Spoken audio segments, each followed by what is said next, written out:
정치맛수다 시작하겠습니다. 오늘은 장성철 공론센터 소장, 김상일 정치평론가와 함께하겠습니다. 어서 오세요. 안녕하세요. 안녕하세요.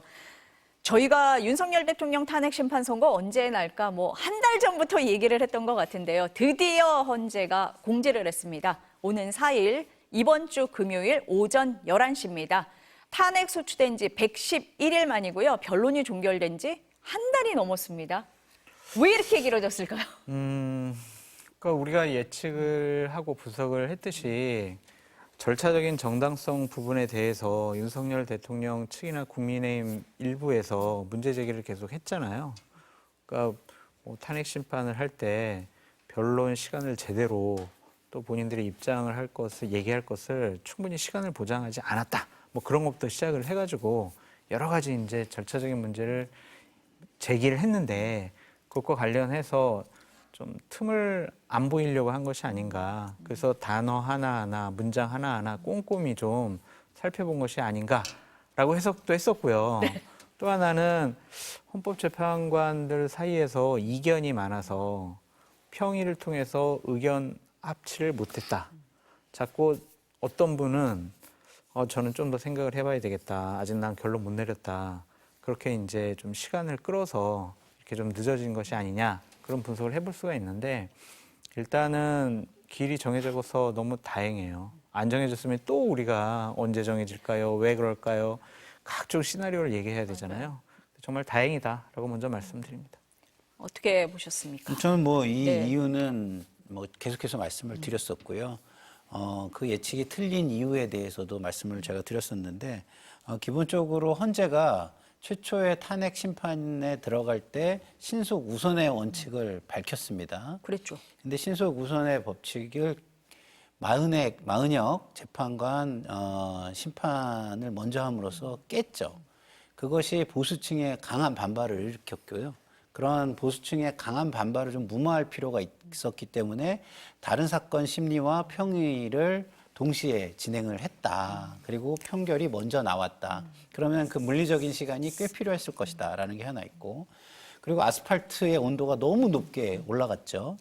아스팔트의 온도를 좀 낮출 필요도 좀 있었다라고 생각을 하고, 그리고 그 올라간 아스팔트의 온도에 맞는 완벽한 판결문을 신중하게 작성할 필요성도 있었다라는 생각이 들기 때문에 이런 요소들이 탄핵 심판 기일을 좀 늦어지게 한 원인이 아니었을까 그런 생각이 듭니다.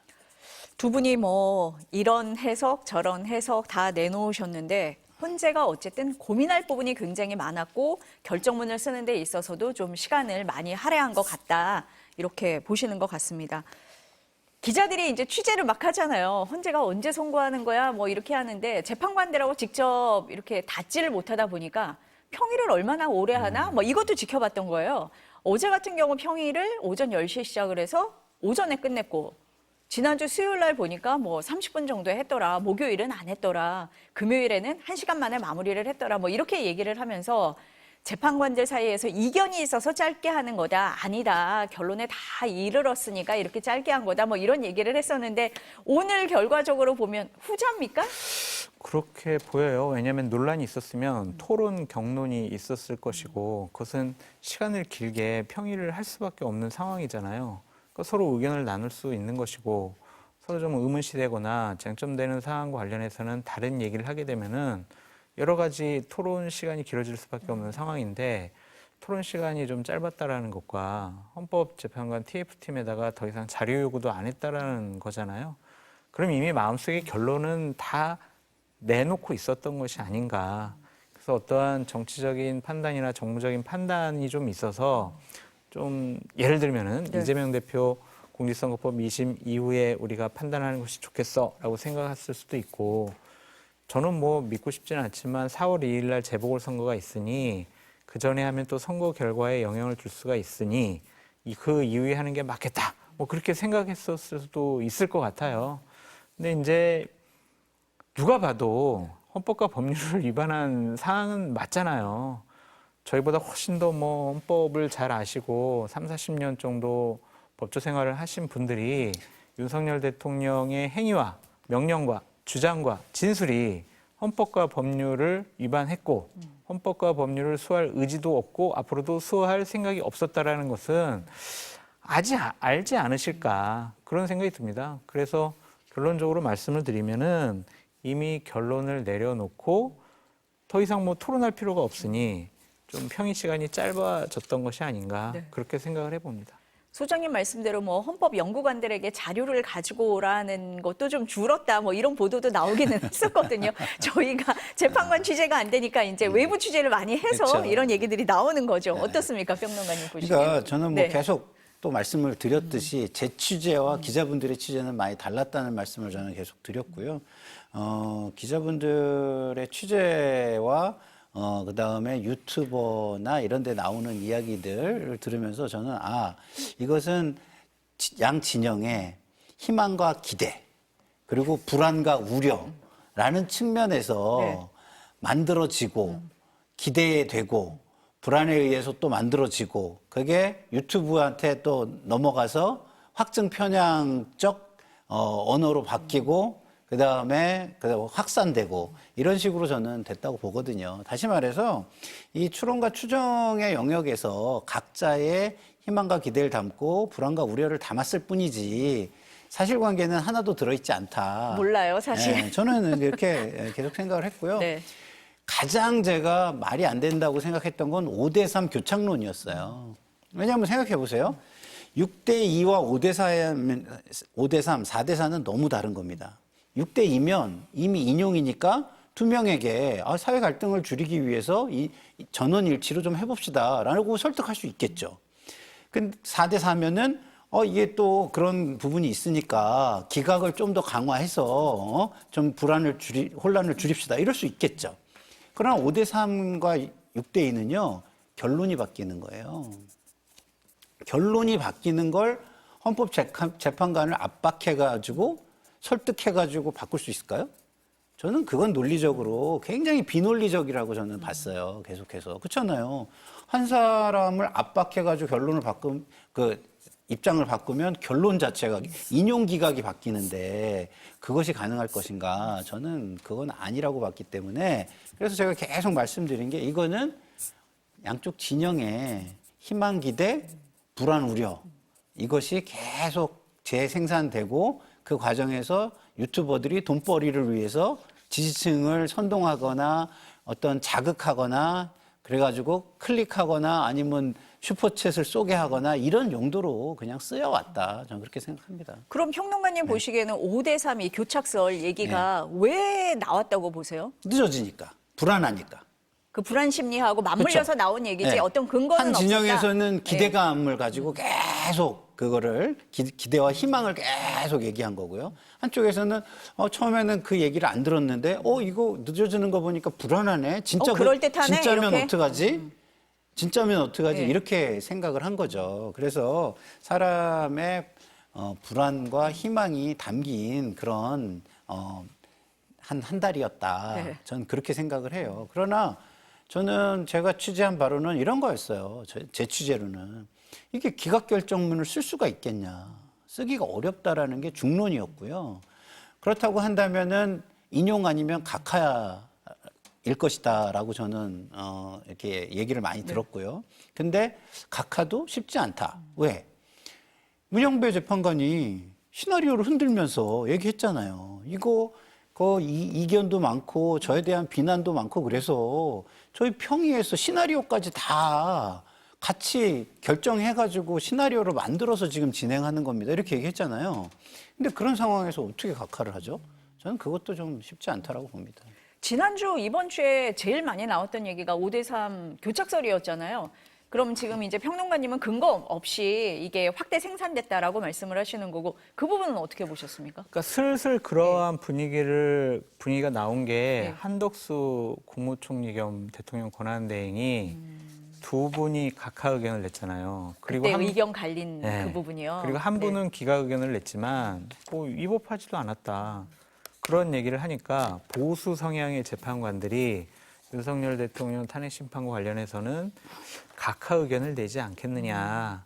그러한 이제 추측과 예측으로 볼 수밖에 없는 상황이고 갖가지 막 소문들이 많았잖아요. 어떤 재판관이 계속 각하 의견 얘기하면서 평의가 진행되지 못하도록 하고 있다. 뭐 이런 얘기들, 그런 것들이 그냥 눈덩이처럼 더 커진 것이 아닌가 그런 생각이 듭니다. 그럼 소장님은 어떻게 전망하세요? 결론? 8대 0 인용이 되지 네. 않을까라고 네. 조심스럽게 전망을 해봅니다. 아무리 생각을 해봐도 헌법과 법률을 위반했다라는 것이 너무나 명백해 보입니다. 비상계엄 선포가 헌법에 규정된 요건에 맞지 않게 됐고요. 또한 국회를 무력화시키고 선관위에 군을 투입을 했습니다. 헌법기관을 무력화시키는 것, 그건 우리는 국헌문란이라고 합니다. 그것이 내란죄의 가장 중요한 판단 기준이기도 하고요.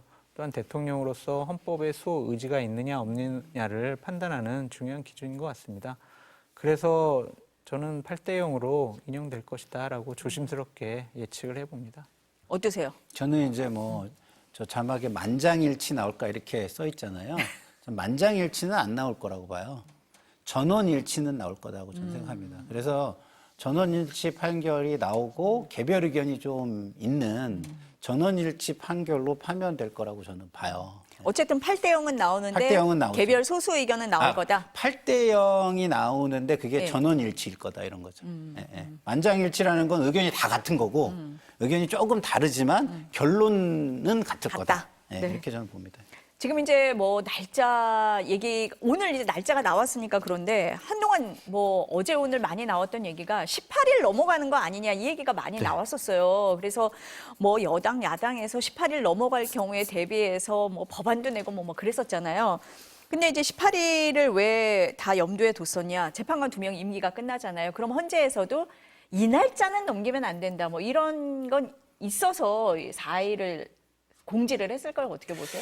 그것도 있었을 것 같고요. 저희가 이제 며칠 동안 계속 아니 헌법 재판관들 너무 무책임한 거 아니냐, 사회적인 혼란과 갈등 상황을 이렇게 무책임하게 방치할 수가 있는 것이냐, 그러한 비판을 저희가 상당히 많이 했었고, 헌법재판소가 존재할 이유가 뭐가 있느냐, 이런 식으로 무책임하게 질질 끌고 결정을 내려주지 않으면 사회적 갈등을 헌법재판소가 결론을 내려줘야 되는데, 당신들의 역할에 맞지 않는 책임 방기를 하고 있는데 당신들 존재 이유가 뭐냐, 그런 식으로 비판도 많이 했었죠. 그래서 불확실성에 대한 비판에 대해서도 상당히 좀 부담감이 있지 않았을까, 좀 그런 생각이 들고요. 자꾸 이제 길이 늦어지니까 그냥 한쪽에서는 그냥 선고 없이 그냥 한덕수 국무총리가 윤석열 대통령 자녀 임기 2년을 채우는 거 아니야? 그럴 가능성도 있어. 막 이런 식의 소문도 막 내고 그러잖아요. 저희가 이제 방송 중에 계속 많이 소개시켜 드렸던 것처럼 그러한 사회적인 혼란과 갈등, 재판관 분들도 퇴근하면 다 저희 또 뉴스회전도 보시고 다른 방송도 다 보셨을 거예요. 그러한 책임감도 한 몫을 하지 않았을까라는 생각이 듭니다. 지금 뭐 말씀드린 대로 임기가 끝나는 재판관 2명이 대통령 몫이었잖아요. 그래서 뭐 여당에서도 그럼 우리가 지명할 거야 뭐 이런 얘기를 했었고, 야당에서는 못하게 법안을 만들겠다 뭐 이렇게까지 된 상황이었거든요. 네. 그러다가 오늘 이제 선고일이 공지가 된 거예요. 네. 어떻습니까? 그러니까 시민들이 혼란스러워하는 것을 그대로 정치권이 받아 안아가지고 세상을 더 혼란스럽게 만드는 상황이 전개됐었죠. 물론 그런 부분도 일부 지켜보면서 고려를 하셨을 수 있다라고 생각합니다만, 그거보다는 저는 헌법재판소는 나름의 생각을 독립적으로 하면서 묵묵히 일을 해왔다. 저는 이게 맞다고 보고요. 오히려 밖에서 해석이 많았지 혼자 안은 조용했다. 예, 밖에서 자기들의 네. 이익과 권력 관계가 굉장히 크게 출렁이니까 난리들을 친 것이다. 저는 이렇게 봅니다. 최근에 저는 제가 민주당이지만 민주당의 모습을 보면서 저렇게 하면은 오히려 선거에서는 큰 부메랑으로 다가올 텐데 라는 것들이 너무 많이 이야기가 됐어요. 실제로 생각해 보세요.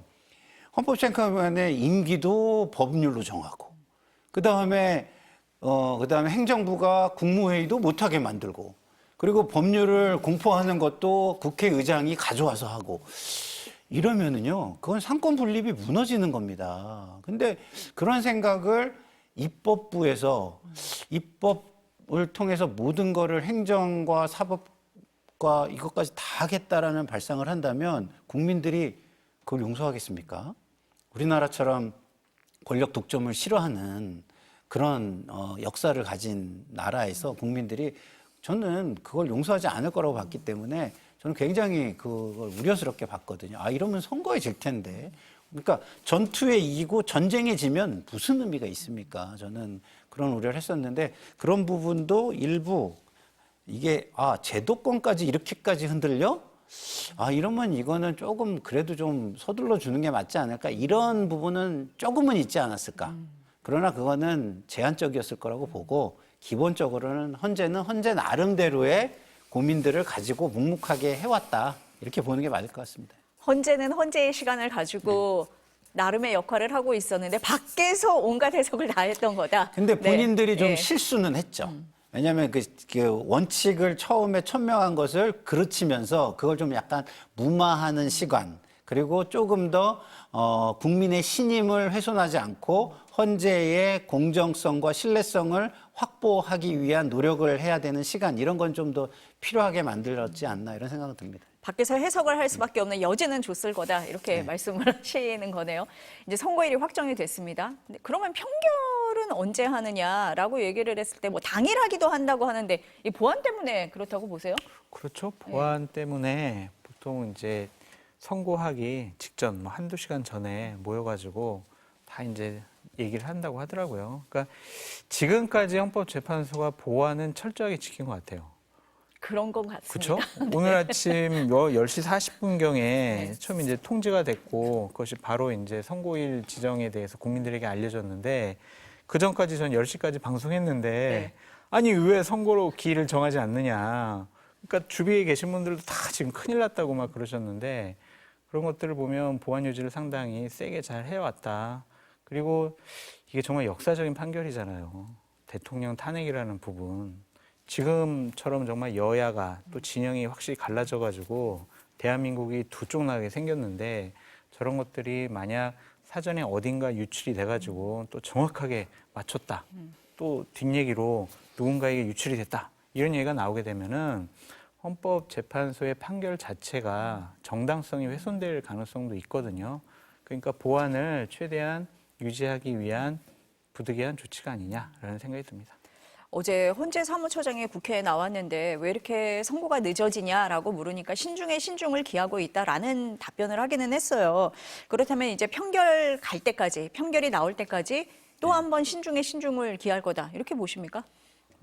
예. 저는 이렇게 선고 기일이 정해졌으면 어느 정도 판단을 할 수 있는 시간과 평의는 충분히 했다라고 보기 때문에 이제는 신중의 신중은 단계는 넘어섰다고 넘어섰고, 보고요. 예. 왜냐하면 이제 평일하면서 판결문을 어떻게 쓸지 뭐 이런 오해는 어떻게 없앨지 이런 것들을 이제 결심하는 과정을 밟았을 거 아니에요. 그래서 그 결심은 섰고 단지 이제 남은 거는 보안 이거 하나다. 왜냐하면 보안이 깨지면 어떻게 되겠습니까?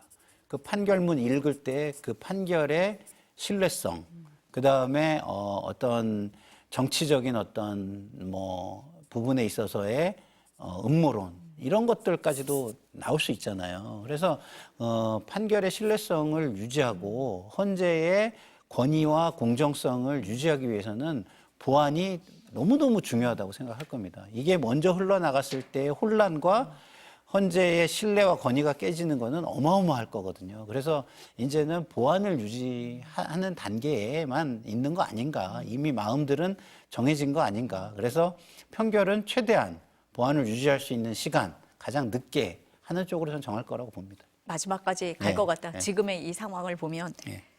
그 평론가님 계속 말씀을 하실 때 금요일 날 선고할 거다 이런 네. 얘기 많이 하셨어요. 정말 그러네요. 네. 금요일은 물리적으로도 어쩔 수가 없는 게 60일의 수요일 날 원래 대통령 선거를 하게 돼 있잖아요. 그러면 이 수요일 날 선거를 하는 걸 최대한 보장을 해주고 60일을 최대한 보장해 주려면 금요일 날 하는 게 목요일이나 금요일 날 하는 게 가장 좋다고들 합니다. 그렇기 때문에 저는 뭐 그렇기 때문에 목요일이나 금요일 할 걸로 계속 봤고요. 뭐 당연히 그 부분이 중요하다고도 저는 느꼈습니다. 예. 어떻게 보셨어요, 소장님은? 금요일 얘기가 가장 많이 나오긴 했고 뭐 네. 과거 대통령 사례도 있기는 합니다. 네, 뭐 전례와 관례가 네. 그렇기 때문에 그렇게 보여지고요. 어쨌든 주말이면은 좀 국민들께서 휴식을 취하는 거잖아요.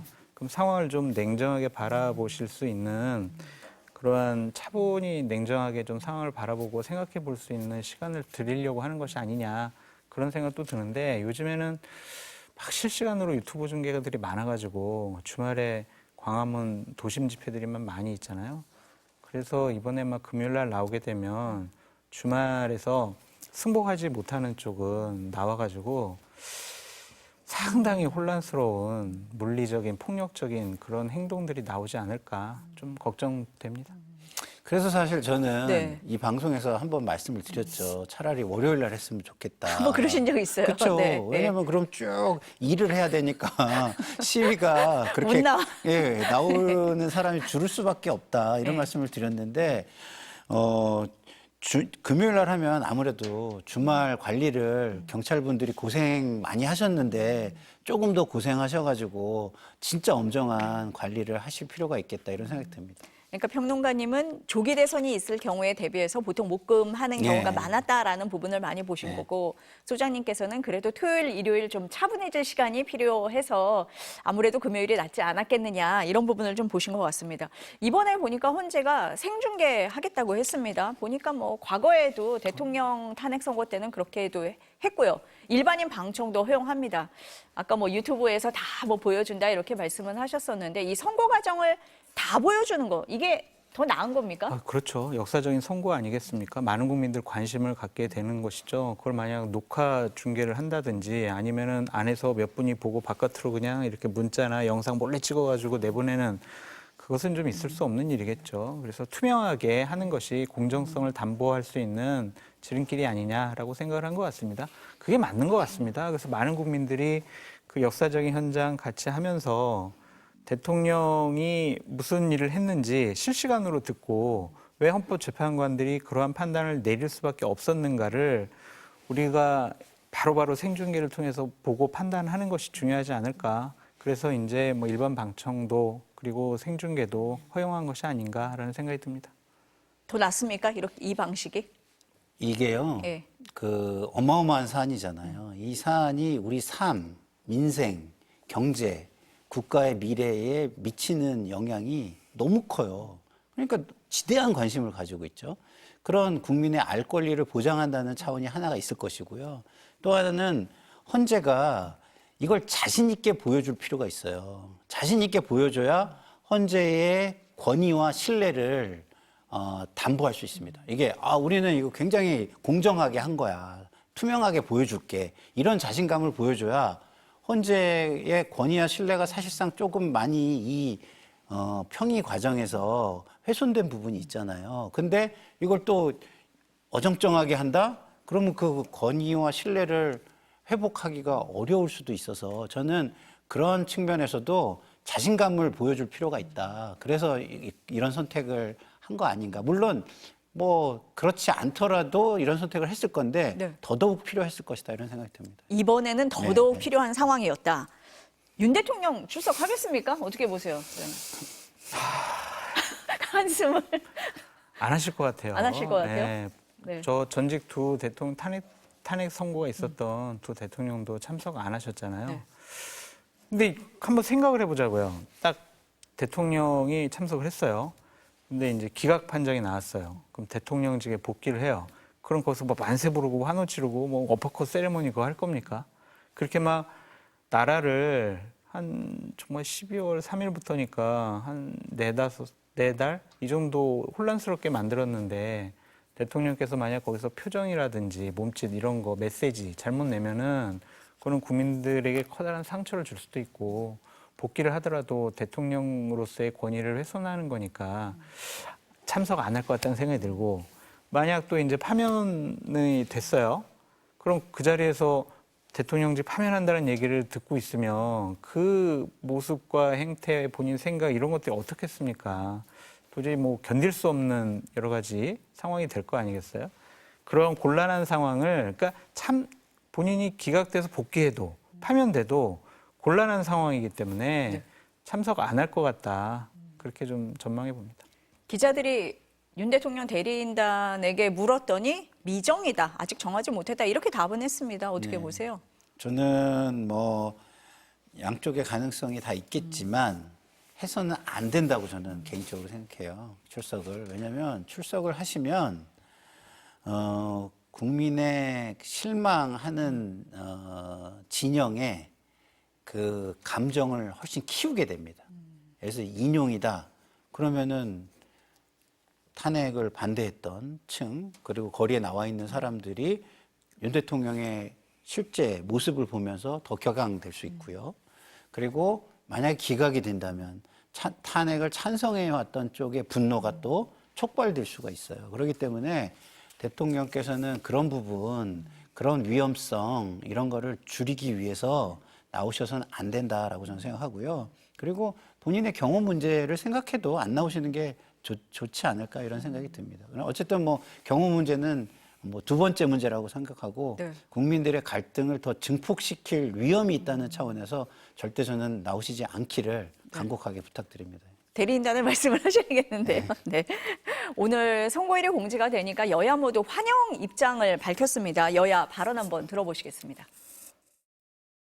헌재는 특정 결론을 유도하고 강요하는 이러한 민주당의 공세에 절대 흔들려서는 안 됩니다. 국민의힘은 헌재의 판결에 승복할 것입니다. 헌재가 어떠한 결정을 내리더라도 사회적 갈등은 거세질 것으로 생각합니다. 헌재 판결 이후 여야 등 정치권은 국민 갈등을 완화하고 국민을 통합하는 데 앞장서야 됩니다. 하루빨리 선고기일을 지정해라. 헌재가 선고기일 지정에는 응답했습니다. 하지만 국민들이 진짜 원하는 것은 윤석열에 대한 파면입니다. 헌재는 파면 선고 이외에는 다른 선택지가 없다는 것을 분명하게 머릿속에 몸속에 각인해야 될 것입니다. 그것만이 대한민국을 살리는 길이고 주권자의 국민의 뜻을 받드는 길이고 정의를 실현하는 길이다라는 것을 분명하게 명심하기 바랍니다. 여야 모두 헌재가 빨리 선고해야 된다. 이 입장은 이번 주에 비슷하게 나온 것 같아요. 그런데 오늘 이 발언을 들어보니까 강조점은 조금 다른 것 같거든요. 어떻게 보십니까? 권성동 국민의힘 원내대표가 여당의 원내대표로서 정말 말씀을 잘해 주셨다. 이러한 메시지를 내야 국민들께서 내가 원하지 않는 판결이 나오더라도 좀 따르고 승복할 마음이 생기는 거지. 김용민 의원처럼 이런 식의 본인들은 파면을 원하고 있는데 파면 선고를 안 하면은 우리가 다른 생각할 수 있어. 이런 식의 뉘앙스로 읽혀질 수 있는 얘기를 하는 것은 책임 있는 정치권에 있는 인사로서는 적절하지가 않다. 그래서 권성동 원내대표께서 정말 정치 지도자다운 말씀을 잘해주셨다라는 생각이 들고요. 박홍근 전 원내대표도 상당히 우려스러운 얘기를 했어요. 아직까지 뭐 지도부의 반응은 안 나온 것 같은데 불이한 선고에 불복하고 저항 선언하자. 이런 식의 지금 얘기를 하고 있거든요. 이거는 맞지가 않습니다. 헌재 판결에 대해서 원하지 않는 판결이 나왔다고 불복하고 거기에 또 투쟁을 하고 또 다른 사회적인 갈등을 불러일으키는 것이 과연 정치인이 해야 될 일인 것인가. 정권 교체라든지 지도자를 바꾸는 것은 지금처럼 뭐 탄핵 국면에서는 어쩔 수 없이 헌법재판소에서 하겠지만 헌법재판소에서 그것을 이제 기각을 해서 윤석열 대통령 복귀를 시켰다면 예정된 선거를 통해서 정권 교체를 하고 본인들이 정권을 가져오는 그럴 생각을 해야지 헌재 판결에 불복함으로써 자신들 주장의 정당성을 삼으려고 하는 행위는 결코 용납받아서는 안 되는 행위다. 원치 않는 판결이 나오더라도 승복을 해야 한다. 그렇게 말씀드립니다. 정치권이 메시지를 잘 내야 된다라는 입장이십니다. 네. 그 제도권으로 들어왔잖아요. 지금 시민운동을 하는 게 아니잖아요. 제도권에 제도는 왜 갖다 붙였겠습니까? 제도 안에 있기 때문이잖아요. 근데 제도 안에 있는 사람들이 제도와 법을 존중하지 않는다면 법과 제도는 무너지게 되는 거죠. 그래서 저는 제도권에 있는 분들은 자기 주장은 할 수 있어요. 그래서 자기 주장은 할 수 있고 그렇지만 최종적인 사법부의 판단은 존중할 수밖에 없다라는 입장은 따를 수밖에 없다는 입장은 저는 이야기해야 된다. 그 이유는 뭐냐면 그렇지 않았을 때에 각자의 주장들이 다 존재하고 그러면 영원한 투쟁, 만인에 대한 만인의 투쟁 내지는 뭐 적대감이 있는 상대방에 대한 뭐 영원한 자기 주장과 악마화 뭐 이걸 통한 투쟁만이 존재할 거 아니겠습니까? 그러면 국가 발전은요 영원히 있을 수 없어요. 그리고 안정적인 민생과 경제는요 있을 수 없어요. 그거는 제도권이 할 일이 아니에요. 제도권은 선거를 통해서 또 공정한 기회가 있다는 걸 사람들에게 알려주고 그 선거에서 이번에 공정하지 않다고 생각하는 부분에 대해서 바로잡기 위해서 우리를 찍어주세요. 우리가 바로잡을게요. 라고 이야기를 하는 게 맞습니다. 그게 민주주의예요. 그래서 사법부의 판단 자체를 불복하겠다. 이렇게 얘기하면 안 되고 사법부의 지금 이런 판단은 나는 동의하기가 어렵고 승복은 하겠으나 동의가 어렵기 때문에 뭐 우리가 새로운 어떤 제도나 뭐 이런 걸 만들어서 새롭게 이 우리의 미래를 펼쳐가기 위해서 같이 이런 부분에 대해서 단결하자 이렇게 얘기를 할 수 있겠죠. 근데 그것이 곧 저항이에요. 그것이 저항인 겁니다.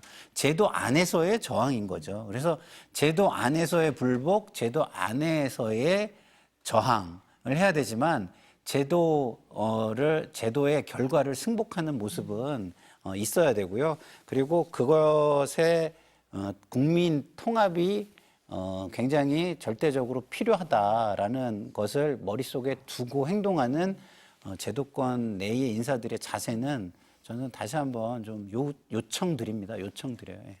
좀 더 얘기를 드리면 김용민 의원은 정치인으로서 자격이 없고 참 나쁜 정치인이다라고 볼 수밖에 없어요. 그러니까 본인들에게 유리한 판결이 내려지면은 승복을 하고 본인들이 원치 않는 판단을 헌재나 사법부가 내리면은 그것에서 불복을 하고 이게 무슨 정치인이에요. 정치인들 법을 만드는 사람들이잖아요. 자신들이 만든 법을 스스로 지키지 않겠다라고 하는 것이 과연 정치인으로서 자격이 있는 것이냐.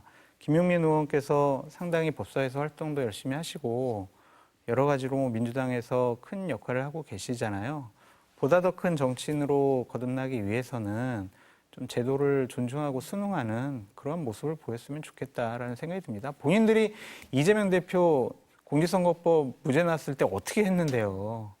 그러면은 국민의힘에서 우리는 인정 못해라고 했을 때 본인들은 국민의힘을 향해서 뭐라고 했습니까? 그러니까 거울을 보고 좀 정치하시라 그렇게 말씀드립니다. 법원 판결이나 뭐 헌재 결정에 승복하는 거 너무 당연한 건데 저희가 오늘뿐 아니라 뭐 여러 번 이 승복 얘기를 그럼요. 했었거든요. 그만큼 지금 그 우려되는 상황이 있다, 우려되는 지점이 있다 이렇게 보시는 겁니까? 이렇게 자꾸 정치인들이 얘기를 하게 되면 그거를 받아들이지 못하는 일반 국민들이나 극렬한 그 지지자분들은 거리에 나와가지고 물리적인 폭력적인 행동을 할 수밖에 없어요. 그걸 선전선동하는 거잖아요. 그게 정치인 역할이 할 것이 아니라니까요. 국회 본회의장이라는 상임위원회라는 곳에 사회적인 갈등을 다 축약을 시켜가지고 거기서 말로 논의하고 싸우는 거예요. 그래서 부적절한 얘기를 김용민 의원은 더 이상 하지 않으시는 게 좋겠다라고 말씀드립니다. 김용민 의원의 얘기는 굉장히 또 위험해요. 왜냐하면 우리가 지금 야당이잖아요. 근데 야당이 불복하겠다는 건 뭐예요? 기각이 돼서 대통령이 돌아온다는 뜻입니다. 그러면은 공권력을 누가 가지고 있죠? 대통령이 가지고 있는데 거기를 물리적으로 저항을 통해서 싸우겠다? 그러면은 본인의 지지층들을 전부 다 공권력에 대항해서 물리적으로 충돌을 시키겠다는 거잖아요. 그럼 이길 수 있나요? 못 이겨요. 야당은요. 제가 민주적 거래라는 말씀을 자주 드리는데 민주적 거래를 지키고 그걸 통해서 다음 선거에서 공정한 경쟁이 민주적 거래가 무엇을 의미하는 거냐면 공정한 경쟁이 보장된다는 걸 의미하는 거거든요. 그러면 그 공정한 경쟁을 보장받고 다음 선거에서 이겨서 자신들의 생각과 철학을 관철시켜야 되는 겁니다. 이렇게 지지층만 선동하면은 내 자리는 보존되고 내 이익과 내 권력은 유지되겠지만 그분들은 굉장히 큰 피해를 입을 수가 있는 거예요. 특히나 공권력을 다지고 있는 측에다 그렇게 하라고 얘기하는 건 맞지 않습니다. 사회 통합을 위해서도 정치권에서부터 먼저 메시지를 승복을 하겠다라는 메시지를 내야 된다 이런 말씀이세요. 이 결과에 따라서 이제 조기 대선으로 가느냐, 뭐 윤 대통령 복귀로 가느냐 이렇게 뭐 시나리오가 나눠지게 되는데요. 여야 벌써 바빠지는 겁니까? 그 이미 뭐 네. 여야 당 사무처에서는 이제 조기 대선이 며칠 날 벌어지게 되면 우리가 경선은 며칠부터 며칠까지 하고 어디서 하고 절차는 어떻게 하고 이런 것들 다 만들어 놨을 거예요. 아, 이미 다 나와 있습니다. 네, 그리고 뭐 공약도 만들어 놓고 선거 캠페인 뭐 이런 것들도 전략 전술 다 만들어 놓죠. 뭐 대통령이 복귀하면은 그거는 뭐 그냥 안 하면 되는 거니까. 근데 정당은 선거를 준비하는 집단인데 지금 대통령의 인용 가능성이 높다라고 판단되는 상황에서 준비를 하지 않으면은 이것도 참 무능력하고 무책임한 거다라고 말씀을 드리고요. 당연히 지금은 뭐 준비가 다 되어 있고 그런 것들을 통해서 한 60일 이내에 압축적으로 이제 경선부터 본선까지 다 해야 되잖아요. 네. 다 준비가 다 돼 있을 겁니다.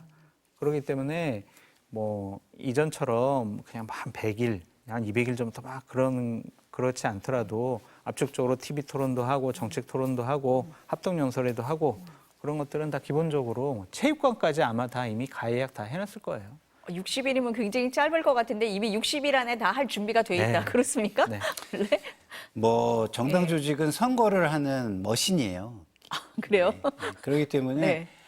평상시에 선거가 없을 때도 그걸 대비해서 항상 그 준비를 하면서 365일을 지내는 기계라고 보시면 돼요. 그렇기 때문에 당연히 준비는 돼 있고요. 네. 액션을 뭐 얼마나 잘하느냐에 달려 있는 거지 뭐 준비에 항상 돼 있죠. 그리고 저는 지금 이렇게 간다면 민주당이 좀 차분하게 대응을 했으면 좋겠어요. 왜냐하면 제가 볼 때는 운동장은 이미 기울어졌거든요. 그러면 예를 들어서 이런 거잖아요. 아, 사람들이 다 그 가수에게 박수를 쳐주고 또 환호도 좀 질러주고 싶은데 가수가 막 자기 일을 해요. 그러면은 박수 쳐주고 지지 보내줄 수 있나요? 없잖아요. 그래서 저는 좀 이러한 상황을 차분하게 그리고 어른스럽게 받아 안으려는 자세를 가지면 선거는 저는 뭐 거의 기울어진 거 아닌가 이렇게 생각하거든요. 그리고 이재명 대표의 2심이 무죄가 났잖아요. 민주당 내 경쟁자들이 이미 사실상 거의 다 포기 상태입니다. 네? 아, 그럼 민주당은 이미 네. 준비 체제로 딱 갖춰진 거네요. 그렇기 때문에 네. 이재명 대표 네. 쪽에서는 네. 조금 여유 있는 모습을 보여줘야 오히려 승기를 굳힐 수 있고 지지자들이 안정감을 가지고 박수도 쳐주고 그다음에 지지도 보내주고 그럴 수 있지 막 자신들 위주로만 막 움직이면 김이 팍 새는 거죠. 김 새면 기분도 나빠요. 그렇기 때문에 지지가 줄어들 수 있다. 그럴 필요 없다. 이런 말씀을 드리고 싶어요. 이재명 대표에 대해서 드리고 싶은 말씀이 있는데 어제 최고위원 모두 발언인 것 같아요. 거기서 이제 상반된 두 가지 메시지를 냈거든요. 차분하게 헌법재판소의 재판 결과를 좀 기다려 봅시다라고 지도자다운 얘기를 하셨는데 또 한편에서는 윤석열 대통령 복귀 시에 유혈 사태라는 표현을 쓰셨어요. 아, 이거 지도자가 그런 표현을 쓰시는 것은 말이 안 돼요. 유혈 사태라는 게 뭐예요? 피를 흘린다는 얘기잖아요. 그런 비극적인 일을 어떻게 지도자, 야당 지도자와 대통령 될 가능성이 많은 분이 아무리 가정법을 상황을 전제에 두고 얘기를 하신다고 하지만 그러한 끔찍한 발언을 하실 수가 있어요. 그래서 위기 상황, 메시지 관리, 상황 관리를 잘 하셔야지 그래, 와, 조기 대선이다. 야, 국민 정권 교체론이 높지. 나 대통령이네.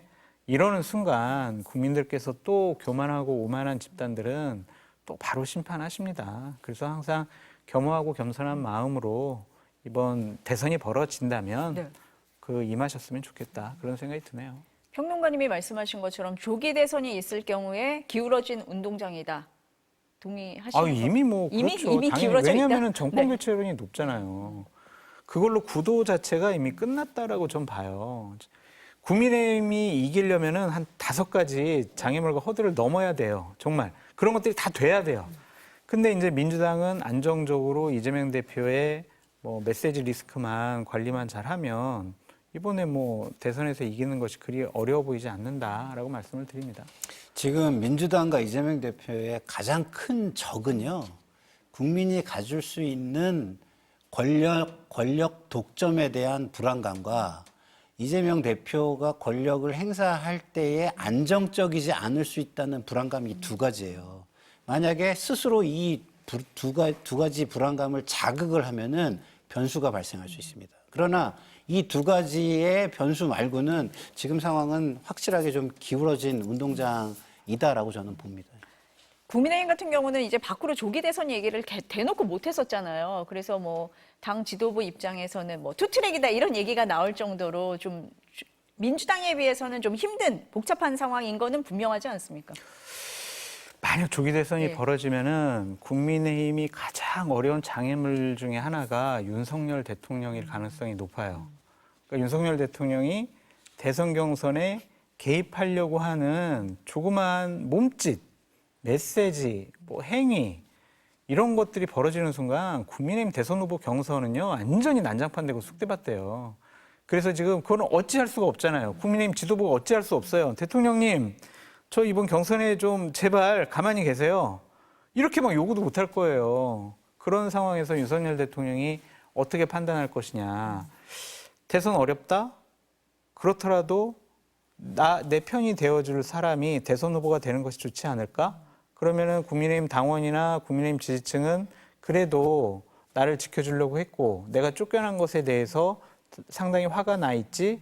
그분들을 좀 선전선동해가지고 내가 원하는 사람을 대선 후보 만들고 그리고 대선 후에 전당대회 때 내가 원하는 사람 당대표 지도부 만들어야지 이러는 순간요. 하여튼 국민의힘은 끝장납니다. 그래서 윤석열 대통령에게 이 모든 것이 좀 달려있지 않을까 그런 생각이 듭니다. 동의하십니까? 그렇죠. 네. 중도층을 설득할 수 있는 모습이 지금 국민의힘에서는 최고의 선거 전략이에요. 그러면 중도층을 뭘로 설득하느냐? 아까 제가 말씀드린 두 가지 불안감이거든요. 권력이 사실상 독점이 되는데 그것을 안정적으로 상대 세력이 안정적으로 국민 눈치를 보면서 독선적이지 않게 운영할 수 있을 것이냐라는 부분을 자극하는 수밖에 없거든요. 근데 민주당이 독선적인 모습을 보이면 권력을 갖고는 더 독선적이겠네? 이렇게 바라봐지는 순간 선거는 뒤집어질 수 있죠. 그게 무슨 얘기냐? 이쪽에서 독선적으로 공격해봐야 중도층은 움직이지 않고 오히려 니네가 보여주는 모습은 심판받아야 돼. 이렇게만 생각하게 되지 민주당의 위험성에 대해서는 느낄 수가 없는 겁니다. 그래서 그런 거를 감안한다면 제가 볼 때는 대통령 중심의 후보가 만들어지는 경선 과정 이거는 제가 볼 때는 필패로 가는 방향이죠. 지금 선거일이 정해지니까 헌재 주변 경비가 강화됐거든요. 네. 두 분 말씀하신 이런 불상사 좀 걱정이 되십니까? 어떠세요? 걱정이 많이 되고요. 그 이유는 아까도 제가 말씀드렸지만 거기에 권력과 돈이라는 이익을 보는 사람들이 선동을 너무 많이 해놓고 있어요. 그게 이제 일부 정치인들과 유튜버들이에요. 그 사람들의 선동이 그 지금 사람들의 확증 편향을 엄청나게 키워놨고요. 심지어 근본주의적으로 굉장히 들어간 사람들도 꽤 많다라고 지금 보여져요. 그렇다고 한다면은 그 근본주의적인 부분을 조금이라도 건드리면 그게 굉장히 위험한 상황으로 치달을 수 있다라고 보기 때문에 그런 분들을 좀 자제시키는 역할들을 여러 정치, 사회, 어른들이, 지도자들이 좀 할 필요가 있다. 이미 선거 기일이 정해졌으니까 지금은 그런 위험을 줄이는 일에 좀 집중해 달라 이런 부탁을 드리고 싶습니다. 정치권은 헌재 재판 이제 기다려 봅시다. 이러한 차분한 메시지를 낼 가능성이 높아요. 김용민 의원 같은 발언은 아마 저걸로 끝일 것 같아요. 근데 거리에서 윤석열 대통령을 반대하거나 옹호하는 측은 3일만 버티자. 3일만 우리가 더 강하게 헌법재판관들을 압박을 하면 우리가 원하는 결론을 내릴 수가 있다. 그러니까 다 나와라. 헌재 앞으로 모이자. 거리로 나와라.